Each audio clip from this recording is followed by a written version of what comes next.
মই আজি আপোনালোকক আমাৰ পুখুৰীটো দেখাবলৈ লৈ আহিছোঁ। তাৰপিছতে এয়া চাওক মোৰ পিছফালে আছে, এই পিছফালে আছে মাছৰ পুখুৰীত মাছ, ইয়াত মাছ ডাঙৰ পুখুৰীটো ইমান ভাল লাগে, মানে গৰমৰ টাইমত বেছি ভাল লাগে। ইয়াত গৰম আৰু ইয়াত এটা ঘৰো বনাই লৈছে, ইমান ধুনীয়াকৈ চাওক ঘৰটো গৰমৰ দিনত আৰু এইফালে গছ দুজোপা আমাৰ ৰুই লৈছে। এখন সৰুকৈ এখন ঝুলনাও আছে, সেইখন দেখিছেনে? ঝুলনা এখন, সেই ঝুলনাখন আমাৰ পোৱালীকেইজনীয়ে কেতিয়াবা খেলে আৰু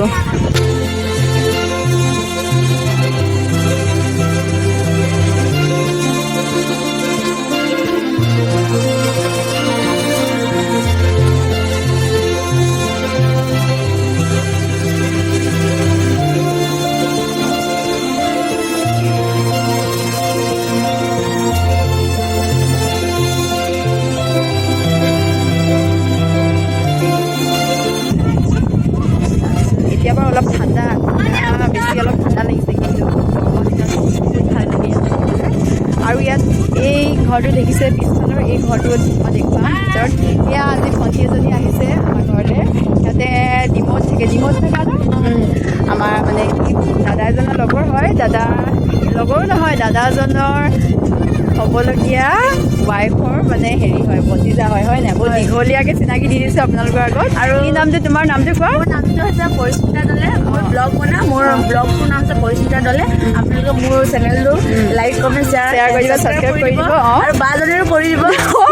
মোৰ বাৰু নতুন হয়, ইমান এনেকুৱা ভিডিঅ' নাই এতিয়ালৈকে দিয়া নাই বাৰু, এই দুই এটা ট্ৰাই কৰিছোঁ। ভাল লাগিলে দেই, বহুত ভাল আছে।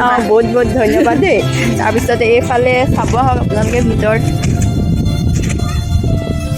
ভিতৰলৈ সোমাইছোঁ। ভিতৰত সেনেকুৱা একো নাই বাৰু, কিন্তু ইয়াৰ পৰা পুখুৰীটো চাব পাৰি এনেকৈ, ইমান ভাল লাগে। চাওকচোন, ইয়াত যদি থাকোঁ নহয় এনেকুৱা লাগে মোৰ যেন ইয়াত ফেৰীত মানে গৈ থকা নিচিনা লাগে মানে আৰু দেই, বহুত ভাল লাগে মানে। ঠাণ্ডা গৰমৰ দিনত বেছিকৈ ভাল লাগিব ঘৰত থাকি পেলাই। এতিয়াতো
কৈছিলোঁ যে মই আপোনালোকক মোৰ শহুৰ দেউতাই এই পুখুৰীটো এইবাৰ মানে 2 বিঘা মাটিত এই পুখুৰীটো খন্দুৱাইছে। ইয়াত মাছ পুহিম বুলি মাছ পুহিছে। কি কি মাছ আছে খালি মই এতিয়া ক'ব নোৱাৰোঁ বাৰু, কিন্তু বহুতে ৰাখিছে।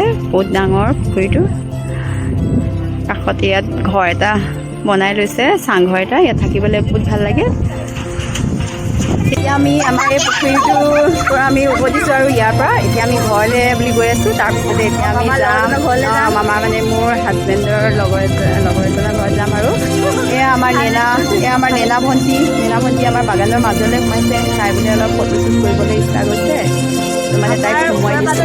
আমাৰ গাঁৱত নাই মানে, আৰু মোৰ গাঁৱত সেনেকৈ আছে আৰু আমাৰ গাঁওখনত নাই মানে, আমাৰ বাৰীটো নাই। সেইকাৰণে তাই মানে একদম যিমান মন যায় আৰু তাই ফটো মাৰি লওক বুলি ভাবিছোঁ। কৈছোঁ দিছোঁ আৰু ফটো মাৰি লোৱা ভিডিঅ' অকণমান কৈছে। এইফালে আমাৰ ঘৰ পিছ চাইডটো, এইফালে চাৰিওফালে আমাৰ বাগানে সেউজীয়া পৰিৱেশ আৰু পৰিৱেশটো বিৰাট ভাল। পিছফালে পথাৰ, আমাৰ ঘৰৰ পিছফালে পথাৰ মাজতে অলপ আগত আপোনালোকক দেখুৱাই আহিছিলোঁ যে আমাৰ পুখুৰীটো আছে পিছফালে। তাৰপিছতে এতিয়া লগৰ এজনী ঘৰত যাম বুলি কৈছিলোঁ, তালৈ এতিয়া আমি ৰেডি হৈ আছোঁ আৰু তালৈ যাম।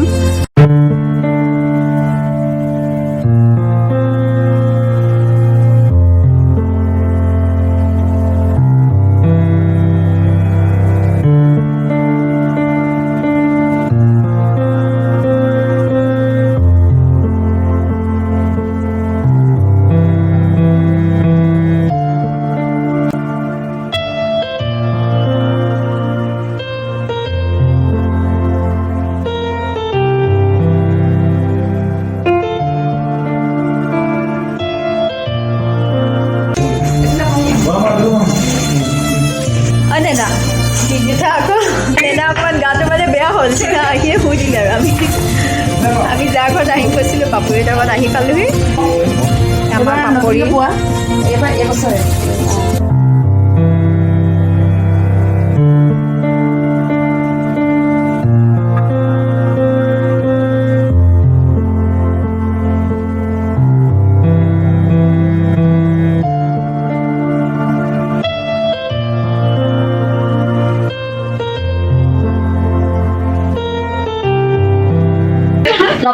নতুন কি বিহু কৰ্মশালা 12 দিনীয়া আছিলেতো তুমি বিহু ৰাণী আছিলা হয় বিহু ৰাণী টুৰিজিম ডিপাৰ্টমেণ্টৰ যিখন বিহু কৰ্মশালা কৰিছিলোঁ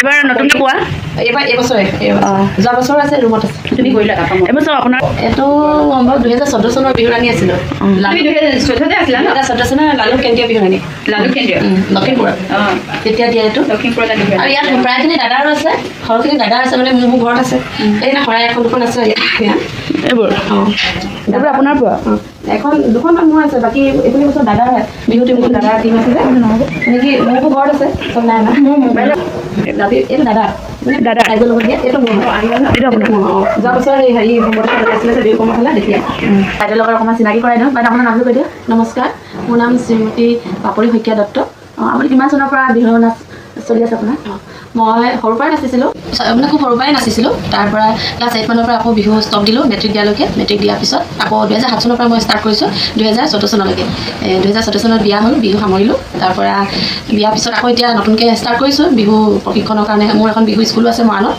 ৰংমন এনাজৰী বিহু নাচ আৰু ঢোল প্ৰশিক্ষণ কেন্দ্ৰ বুলি এতিয়া বৰ্তমান সৰুকৈ স্কুলখন চলাই আছোঁ আৰু এনেকৈ বিহুৰ লগত জড়িত হৈ আছোঁ অলপ অলপকৈ তেনেকুৱা মানে লতাশিল বিহু মঞ্চৰ বিহু ৰাণী নহয় তাৰ বাদে এনেকৈ বহুতকেইখন বিহু মঞ্চতে বিহু ৰাণী কিতাপ পাবলৈ অৰ্জন হৈছোঁ সদৌ অসম ভিত্তিত লখিমপুৰ মোৰ ঘৰ লখিমপুৰত হয় লখিমপুৰ আপোনাৰ লখিমপুৰ কেন্দ্ৰীয় বিহু লখিমপুৰ বহাগী মেলানী সদৌ অসম ভিত্তিত যিখন আমাৰ বিহু আয়োজন কৰা হয় লখিমপুৰৰ বিহু ৰাণী প্ৰতিযোগিতা তাত পাইছোঁ আৰু লখিমপুৰ পচুৱা দ্বিতীয় শ্ৰেষ্ঠ পচুৱা ৰাণী হৈছোঁ আৰু লালু কেন্দ্ৰীয় বিহুৰ বিহু ৰাণী হৈছোঁ ঢকুৱাখানাৰ কেন্দ্ৰীয় ৰঙালী বিহুৰ শ্ৰেষ্ঠ বিহুৱতী কিতাপ পাইছোঁ তেনেকৈ লখিমপুৰ ডিষ্ট্ৰিক্টৰ সেই চাইডে যথেষ্টখিনি পোৱা হৈছে তাৰ বাহিৰে আমাৰ আপাৰ আছাম ফালেও মই নাচিছোঁ এইফালেও দুই এখন মঞ্চত বিহু ৰাণী কিতাপ পাবলৈ অৰ্জন হৈছোঁ